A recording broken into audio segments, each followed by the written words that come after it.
There are cities that hold their secrets the way a closed fist holds a stone, tight, deliberate, unyielding. Chicago was one of those cities. And on a Thursday evening in late October, when the wind came off the lake with a bite that felt personal, Adeline Osei walked into a building she had been warned 3 times never to enter. She wasn't reckless. That was the thing people always got wrong about her. Her colleagues at the architectural firm called her meticulous. Her mother called her stubborn. Her ex-boyfriend, before he became her ex, had called her relentless in the specific tone of a man who has run out of arguments. But none of those words quite captured what she actually was, which was someone who had decided a long time ago that fear was a reasonable emotion to feel and an unreasonable one to obey. The building was called the Meridian. 42 stories of glass and brushed steel on the north side of the river, currently mid-renovation, currently hers, or rather, currently her firm's most important contract in 11 years of business. The client was a holding company called Vostok Capital.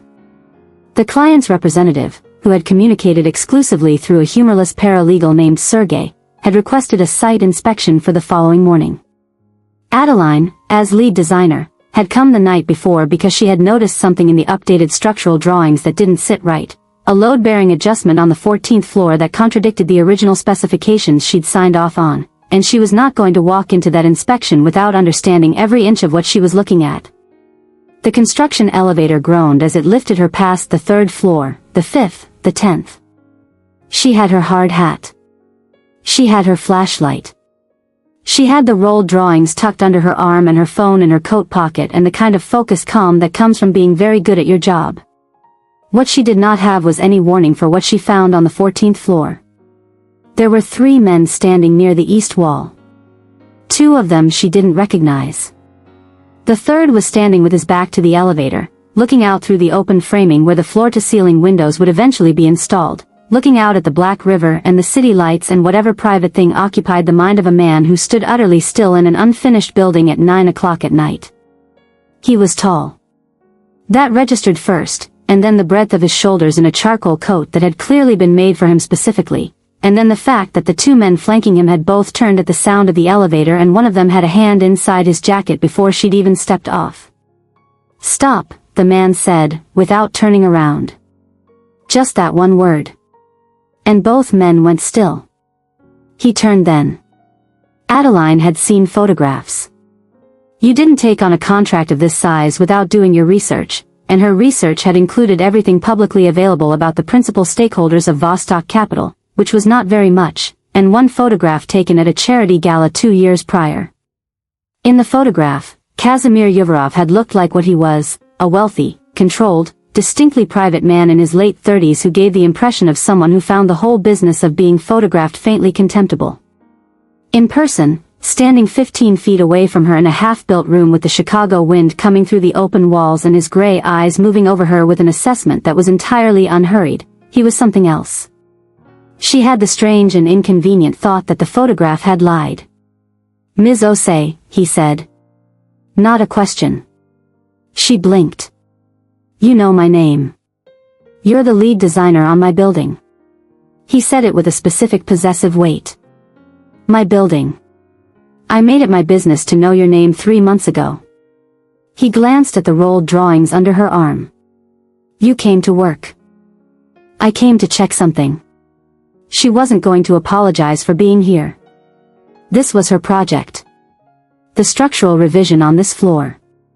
The load calculations were adjusted without my sign-off. Something shifted in his expression.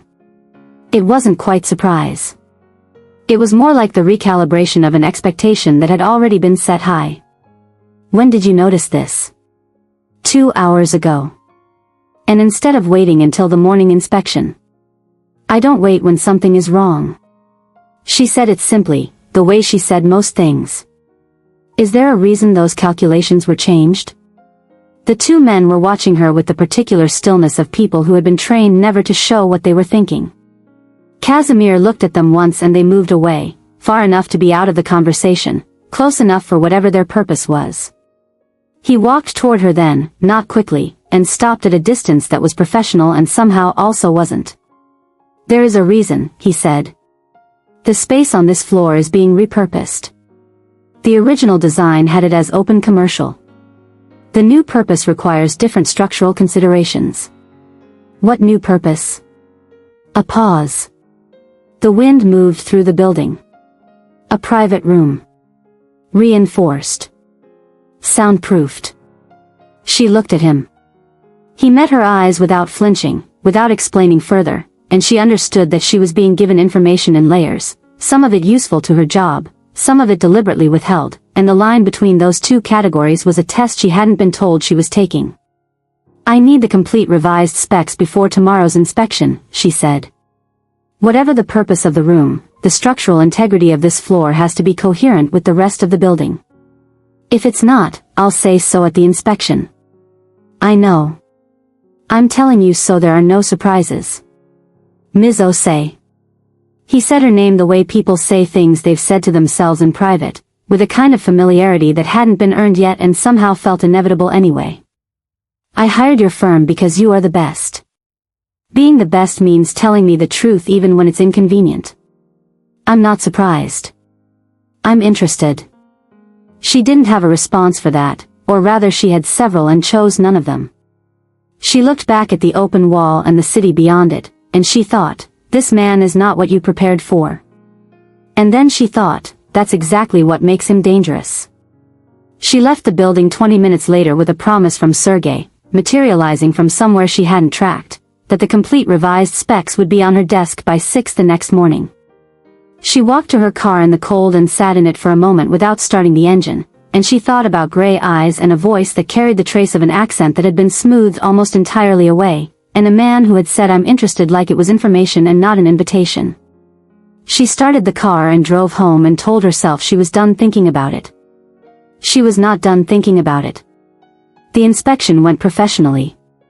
12 people in a conference room on the ground floor, drawings spread across a long table, Adeline presenting the concerns she'd identified with the precision and authority that had made her, at 32, the youngest lead designer in her firm's history. Casimir sat at the far end of the table and said almost nothing. He asked 2 questions, both of them technical, both of them revealing that he understood the drawings far better than a real estate investor was supposed to. The second time he asked a question she looked up from the drawings and found him already watching her and looked back down quickly and finished her sentence without missing a word because she was a professional and she refused to be rattled. He requested a follow-up meeting 3 days later. "Just the 2 of them," he said through Sergey. "To discuss the redesign of the 14th floor." She said yes. She told herself it was because it was her job. It was her job. She also told herself that was the only reason, and that was the part that was less true. The meeting was at his offices on the 31st floor of a different building, a building he apparently owned outright, and his office was not what she'd expected, which was something cold and over-designed, a room built to intimidate. Instead it was spare and warm, dark wood and books in 3 languages and a desk that had been used hard, and floor-to-ceiling windows looking south over the city. He had coffee waiting. He asked if she wanted anything else and she said no, and they sat across from each other and she spread the preliminary redesign sketches between them. They worked for 2 hours. That was the part that she didn't know how to explain afterward, that they simply worked, and it was one of the better design conversations she'd had in years. He had specific ideas about the space. He wanted it functional but not cold. He cared about proportion in a way that most clients didn't, and when she pushed back on one of his suggestions with a detailed structural argument he listened to the entire argument and then said, "You're right. Show me another way," and meant it. At the end of the 2 hours she was packing up her drawings and she said, without quite planning to, "How do you know this much about architecture?" He was quiet for a moment. "My father was a builder," he said. "In St. Petersburg. Before." He stopped there. She looked up. He was looking at the window. "Before what?" she asked. He looked back at her, and there was something in his face that she would spend a long time afterward trying to describe, something that was honest in a way she hadn't expected, and careful, and briefly unguarded. "Before many things changed," he said. "He built houses. Good houses. I used to follow him on the sites when I was a boy." It was the first genuinely personal thing he'd said to her. She registered it the way you register a shift in temperature, not dramatically, just as a fact, something new in the air. Mine was an engineer, she said. In Accra. He used to say that good structures tell the truth. You can't hide a lie in a load-bearing wall. Casimir was still for a moment. Then, slowly, something that wasn't quite a smile but was close to one moved across his face. He sounds like a man I would have respected. He was, she said. She put her drawings away and stood and held out her hand, professional and clean, and he shook it, and she left. In the elevator down she pressed her palm against her thigh and felt the residual warmth of his hand and thought, Adeline, you need to be careful. She was not careful. Or rather, she was careful in all the ways that mattered professionally and increasingly reckless in the interior ways that didn't show. She did her job with total integrity. She asked every hard question. She flagged every concern. She was clear-eyed and rigorous and refused to soften any professional judgment because of who he was. And she thought about him constantly. There was a second meeting, and a third. The project required it. The Meridian was a complex renovation and the 14th floor redesign was genuinely complicated and she was the right person to be managing it. She told herself this every time she found herself dressing for a meeting with more care than was strictly necessary. She told herself this when she noticed she'd started reading about the Bratva, not the sensationalized accounts, but the serious journalism, the investigative reports, the profiles of men who moved in the spaces between legitimate business and something older and darker. She read until she understood enough to understand what she'd walked into, and then she sat with that understanding and waited to see what it would do to her. It didn't make her leave. She wasn't sure what that said about her. What she knew about Casimir Yuvarov. By the 5th week, he had come to Chicago at 26 with money that had no clean source and had spent the next 12 years building a real estate empire that was, by most measures, genuinely legitimate. The Bratva connections were not a secret to anyone who knew what to look for, the patterns of protection, the men who surrounded him, the way certain city officials became cooperative at the mention of his name. He was not a man who did violence casually. He was a man who had violence available to him the way some people have credit. As a resource, rarely deployed but always present. She knew that he had been married once, briefly, years ago. She knew the marriage had ended badly and he never discussed it. She knew he was regarded in certain circles with a fear that was specific, not the fear of cruelty but the fear of someone who was absolutely certain, always, of exactly what he was doing. What she could not have read in any profile, the way he listened. She had never been listened to the way he listened. He had the quality, rare and a little disorienting, of someone who was entirely present. No phone. No distracted glances. When she spoke, she had his full attention, and his full attention was a substantial thing. He started asking her questions that had nothing to do with the building. Not intrusively, carefully, the way someone moves towards something they don't want to frighten away. He asked about Ghana, about her family, about what it had been like to study in London and then choose Chicago. She answered honestly because she had always been an honest person and also because something about him made dishonesty feel pointless, like trying to hide in a room made entirely of windows. He told her, slowly, in fragments across multiple conversations, about St. Petersburg. About his father's hands and the particular smell of a construction site in winter. About coming to America with nothing that was clean and building something anyway and the specific cost of that, which he described obliquely, never directly, in the way of someone who has decided that certain truths can be conveyed without being named. She understood, listening to him, that he was telling her who he was. Not excusing it. Not asking for anything. Just telling her. One evening they were on the 14th floor again, looking at the progress of the structural work, and she turned to ask him something about the window specifications and found him looking at her with an expression that was undefended in a way she'd never seen on him before, and the question died in her throat. "I want to take you to dinner," he said. Just like that. Direct as a line drawn on a drawing. Not a meeting. Not the project. Dinner. She looked at him for a long moment. The construction lights were harsh and orange and cast strange shadows and he stood in them like he'd been standing in difficult light his entire life. "You know this is complicated," she said. "Yes. You know who you are and what comes with that. Yes. And you're asking anyway. I'm asking anyway. His voice was even. His eyes were not. In his eyes there was something she recognized because she'd been feeling it for weeks and had been trying very hard to call it by its wrong name. You can say no, he said. I won't make things difficult. The contract will be honored regardless. I know you won't make it difficult, she said. That's not what I'm worried about. What are you worried about? She looked at him honestly. Myself, she said. I'm worried about myself.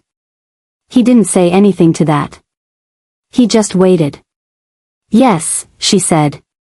I'll have dinner with you. The restaurant was small and Russian and tucked behind a door that didn't advertise itself on a street she'd never been down.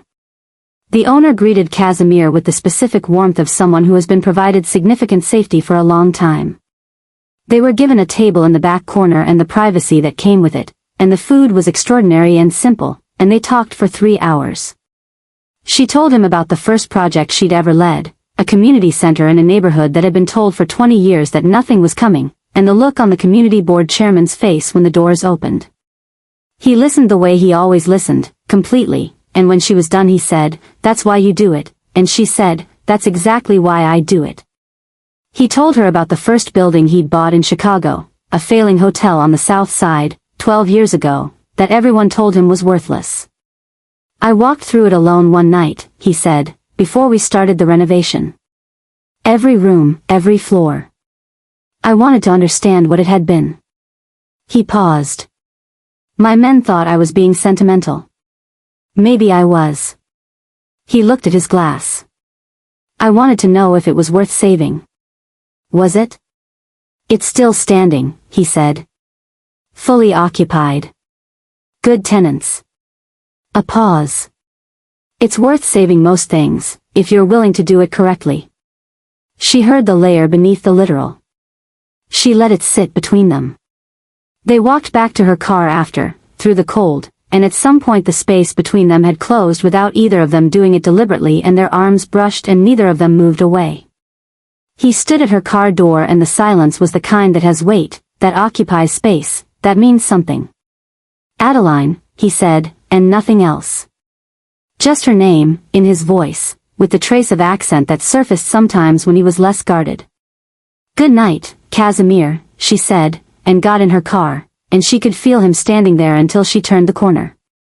She called her friend Joya at 11 o'clock that night, which was rude and she didn't care. I need you to tell me I'm being an idiot, she said. Joya was quiet for a moment. Is he treating you well? Exceptionally. Is he honest with you about what he is? Yes. Are you in any danger? Adeline thought about it honestly. Not from him. Maybe from the situation. Maybe from myself. Girl, Joya said, that's every relationship. It became something. She couldn't have said exactly when because it didn't announce itself. One morning she was a professional with a complicated client and 3 weeks later she was a woman who had memorized the specific way his voice changed when something genuinely interested him and who reached for her phone in the morning knowing there would be a message from him. He was not effusive. He communicated in the manner of someone who had spent decades being precise with language, briefly, specifically, without waste. But within that precision was a kind of care that she found more sustaining than any amount of flowery expression. He remembered everything. He asked about things she'd mentioned offhandedly weeks before. He noticed when she was tired and said so without making it a production. He was present in a way that she realized, been wanting for years without quite knowing it. She met his right hand, Alexei, a compact, watchful man in his 50s who had clearly decided to reserve judgment and communicated this by being elaborately polite. She understood she was being assessed. She didn't perform for it. She was herself, direct and curious and unbothered, and after their second encounter Casimir told her, with something that might have been satisfaction, that Alexei had said she had good instincts for a civilian. High praise, she said. From Alexei? Extremely. There were things she learned to read, the quality of silence that meant something had happened in his other world, the slight tension in his shoulders that preceded difficult days, the times when his schedule was suddenly opaque and his messages brief, and she understood that he was managing things she would never be fully told about. She didn't demand information. She had decided, clearly, consciously, with full knowledge of what she was deciding, that she could hold this relationship in the shape it actually was rather than demanding it become something else. It was honest. It was more honest than some very simple relationships she'd had. What she had not anticipated was the night Alexei called her. It was a Thursday, 11 weeks into whatever this was, and she was working late at the office, and her phone rang with a number she recognized as one of Casimir's secondary lines, and it was Alexei's voice, level and deliberate, telling her there had been a situation, and Casimir had asked for her to come to a specific address, and she should bring nothing except herself, and she should come now. The address was a house in Evanston, large and anonymous behind a high hedge, and when she arrived there were 2 cars in the drive and Alexei at the door and Casimir inside, sitting in a kitchen chair, his shirt dark at the shoulder. She crossed the room before she knew she was moving. "It's not serious," he said, as she reached him. "Let me see." "Adeline." "Casimir." Her voice was even, the way her voice got when she was managing something. "Let me see." He let her see. It wasn't a gunshot, she'd braced for that, but a cut, deep enough to need attention, from something she didn't ask about. She had the specific, strange experience of being both frightened and completely functional, her hands steady while her chest was doing something loud. There was a first aid kit. She'd taken a wilderness first aid course 6 years ago for a hiking trip, and she remembered more of it than she'd expected. She worked carefully while Casimir watched her face with an expression she couldn't quite read. "You're not asking," he said. "I don't need to know," she said. "Unless it changes whether this is going to happen again." A pause. "It won't." "All right." She pressed the closure strips carefully and did not look up. "You should have a doctor look at this tomorrow." "Yes. I mean an actual doctor. Not Alexei with a flashlight." The sound he made might have been a laugh. The first time she'd ever heard him make that sound, and it was in a kitchen in Evanston with her hands still slightly unsteady and his blood on her fingers, and she stored it the way you store things you want to keep. "Stay," he said. Not commanding. Asking. She looked at him. His face was the same as always, controlled, present, certain, and also entirely different, in a way she could not have explained to anyone who asked. He was tired. Underneath the control, in some layer she was only allowed to see now, he was tired. "Okay," she said. She stayed. There were consequences to that night. Not dramatic ones, nothing collapsed, nothing was demanded. But something had been crossed and they both knew it, and the relationship that had been building in that careful, layer-by-layer way suddenly had a depth that it hadn't had before, as if a room she'd known from the outside had finally been entered. He told her things she understood. She was the only person outside his world who knew. Not operational things, he was too disciplined for that, and she didn't want them. He told her about the cost of what he was. He told her about a younger brother who had died when Casimir was 20, in St. Petersburg, in circumstances that had been the beginning of everything that came after. He told her this looking at the ceiling in the dark, in the spare way he told things that mattered most, and she listened without trying to fix or interpret or respond with anything except presence. "I chose this," he said. "I want to be clear about that. I chose it. It was not done to me." "I know," she said. "You should know everything you're choosing." "I know what I'm choosing." She turned to look at him. "Do you?" A long quiet. "No," he said. "I'm not sure anyone knows what they're choosing when it's this. But I'm choosing it anyway." She reached for his hand in the dark and he held it like she'd given him something. The problem came from outside, the way problems always do when the inside is finally working. His name was Dmitry Volkov, and he was a man from Casimir's past, not the distant past but the recent and operational one, who had decided that Casimir's connection to Adeline represented an opportunity. Not a threat. An opportunity, which was worse, because opportunities make people patient. She didn't know about it immediately. The first sign was small, a car she didn't recognize parked across from her building for the second morning in a row. She noticed it the way she noticed structural inconsistencies, not with alarm, just with attention, filing it as a data point. She mentioned it to Casimir that evening and something happened in his face that was brief and very controlled and then gone. "Don't change your routine," he said. "What's happening?" He looked at her steadily. "Someone is watching you to get to me. I'm handling it." She felt the cold clarity of it, not panic, but the clean flat feeling of a situation being exactly as serious as it is. "How long until it's handled?" "Days." "And until then?" "I'm putting someone on you." Quietly. "You won't see them unless you need to." She started to object and stopped, because she was an intelligent person and the objection would have been about pride rather than logic, and she had too much actual pride to make objections for bad reasons. "Fine," she said. "But I want to know what's happening.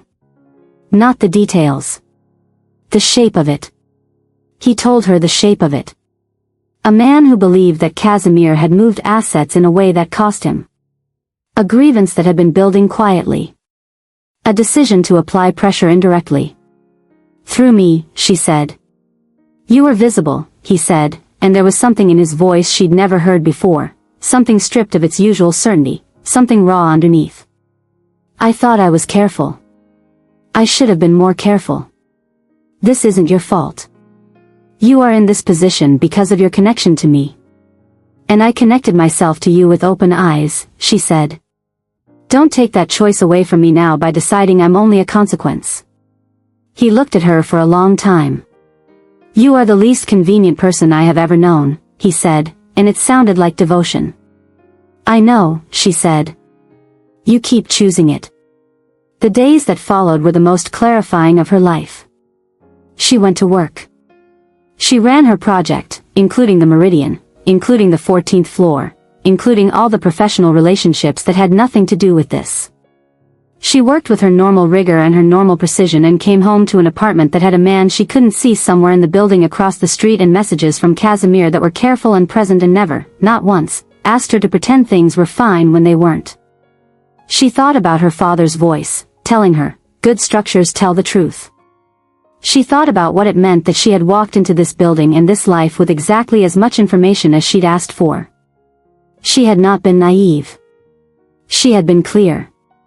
Those were different things. On the fourth day, she got a call from an unknown number and a man's voice she'd never heard, accented, smooth, deliberately friendly, said that he'd heard she was talented and he had a project he'd like to discuss. The friendliness had a quality to it like a hand extended for a handshake that was holding something behind the back. She said, "I think you have the wrong number," and ended the call and sat still for 30 seconds and then called Casimir. "I know," he said, when she told him. "It's over tonight." "What does that mean?" "It means it's over tonight." A pause. "Are you all right?" She took stock of herself honestly. Her hands were steady. Her mind was clear. There was something present in her chest, not fear exactly, more like the awareness of standing at a height, the knowledge of what falling would mean, combined with the certainty that she was not, in fact, falling. "Yes," she said. "I'm all right. Adeline." He said her name in that particular way, the way that always had her name and something else in it, something he didn't have different words for. "I'm here," she said. "Handle it and come back." He was at her door at 2 in the morning. She'd waited up because she wasn't going to pretend she'd slept. She opened the door and looked at him, composed, uninjured, the long coat and the gray eyes and something in his posture that she'd learned to read as the specific decompression of a man who has operated in high tension for days and is stepping out of it. She stepped back to let him in and he came in and they stood in her hallway in the middle of the night and he put his forehead down against hers and stood there, and neither of them said anything, and she understood that this was him arriving, in whatever way this man was capable of arriving anywhere, not as a surrender but as a choice, deliberate and complete. "It's done," he said. "I know. He won't trouble you again." "I know." She put a hand against his face, because she wanted to and because she thought he needed it and because it was 2 in the morning and there was no longer any good reason to ration these things. "Come sit down." He sat. She made tea, because it was the thing to do at 2 in the morning after a long difficult stretch of something you couldn't talk about fully. He sat at her kitchen table in his expensive coat and watched her move around her kitchen with an expression she would describe to Joya the next morning as a man who had decided something and was very still about it. "I want to ask you something," he said. She put the tea in front of him and sat across from him. "Ask." "I am not a simple man to be with. I am not going to become simple. The life I have built has edges that will always be present, and I cannot promise they will never touch you again, because I've learned by now that I can protect a great deal but not everything." He looked at her with the directness that she had decided early on was one of his finest qualities, the refusal to prettify. "I am asking you to stay, knowing exactly what that means, because I want you here and because I think you know yourself well enough to make that choice honestly. But I want you to make it honestly." She looked at him across her kitchen table at 2 in the morning. She thought about the photograph from the gala that had failed to prepare her for him. She thought about a construction site and rolled drawings and a man looking out at the city. She thought about his father in St. Petersburg and her father in Accra and 2 people who had built things and passed that gift down. She thought about what it meant to know the shape of a thing and choose it anyway. "I decided this weeks ago," she said. "I was just waiting for you to ask." Something moved through his face. That brief, real thing that he didn't show often. He reached across the table and she gave him her hand. "Then you're staying," he said. "I'm staying," she said. The Meridian opened its first occupied floors 7 months later. The 14th floor was finished last, and it was exactly what they designed together in those early meetings, spare, proportioned, honest in its structure. It became his private office on the property, which meant she was occasionally on the same floor as the room that had once been an unanswered question and was now simply part of a building she knew entirely. She presented the project to the architectural board in March and won an award she'd been hoping for 4 years, and Casimir attended the ceremony and sat in the 4th row and did not applaud longer than anyone else because he was a composed man, but she saw him across the room afterward and the look on his face was a private and specific pride that she felt in her chest for days. Her mother came to visit in April and met him at a dinner that Adeline had prepared carefully and that went, improbably, well. Her mother was a woman who had developed a profound gift over 40 years for identifying men who were worth her daughter's time, and afterward, in the kitchen while the men were talking, she said to Adeline, "He looks at you like he's worked out what matters." "He has," Adeline said. "And you? You know what you're in?" "Yes, Mama. I know." Her mother looked at her with the specific measuring gaze of someone who knows their child completely. "You're happy," she said, like it was new information, like it was information she'd been waiting for. "I am," Adeline said. Alexei, she would learn, had told Casimir after the Evanston night that she was not a complication. This was, she gathered from context, the highest thing Alexei said about anyone. She was pleased by this in the particular way you're pleased by a difficult exam you didn't know you were taking. There were hard months and easy months and months that were complicated in ways that she handled as she handled everything, directly, rigorously, without pretending they were other than they were. There were mornings when his phone rang before dawn and he was dressed and gone by the time she was fully awake. There were evenings when he came back and was quiet and she let the quiet be what it was and he found his way back eventually, always, to wherever she was in the apartment. There were arguments, real ones, because she was not a woman who softened her positions to keep the peace and he was not a man who accepted being handled, and the arguments were difficult and honest and they came through them changed in small ways that were improvements. She built things. He held his empire. And the space between those two truths, her structures made of proportion and material, his made of control and history and the specific cost of who he'd chosen to become, was not a contradiction. It was just a life. A real one, actual and particular, with sharp edges and real warmth and all the complexity of 2 people who had chosen each other with their eyes open. She walked through the completed Meridian on a Saturday morning in spring, alone, the way she always walked through a finished building, touching the walls, reading the space, asking the structure what it had become. She took the elevator to the 14th floor and stood in his office and looked out over the river and thought about a man standing in this same spot in a half-built room at night, before she'd known him, looking at the same city. She thought, it's worth saving most things, if you're willing to do it correctly. She took the elevator back down. He was waiting in the lobby. She'd told him she'd be an hour and she was exactly an hour, and he held the door and she walked through it into the Chicago Spring and he fell into step beside her without needing to discuss which direction they were going because they had been walking in the same direction for a long time now and the city was bright and the river smelled like cold water and potential, and Adeline Osei, who had always been meticulous and stubborn and relentless, who had walked into a half-built building because something wasn't right and she had to know, put her hand in the hand of Kazimir Yuvarov and kept walking. Hi my loves.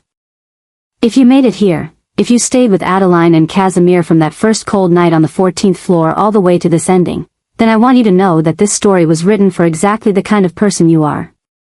The kind who stays.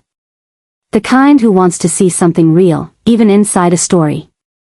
I wrote Adeline the way I wish more women got to be written, clear-eyed and unafraid, choosing love not because it was easy or safe but because she understood what she was choosing and decided it was worth it anyway. That's not naivety. That's courage. There's a difference. And Kazimir, I hope you felt that under everything he was, there was just a man who had spent a very long time being certain about everything except whether he deserved to be chosen. That felt true to me. It might feel true to you too. Thank you for being here. Thank you for spending this time with these two people and this city and this story. I mean it when I say that your attention, the fact that you chose this out of everything, matters more than you know. Until the next one, take care of yourselves.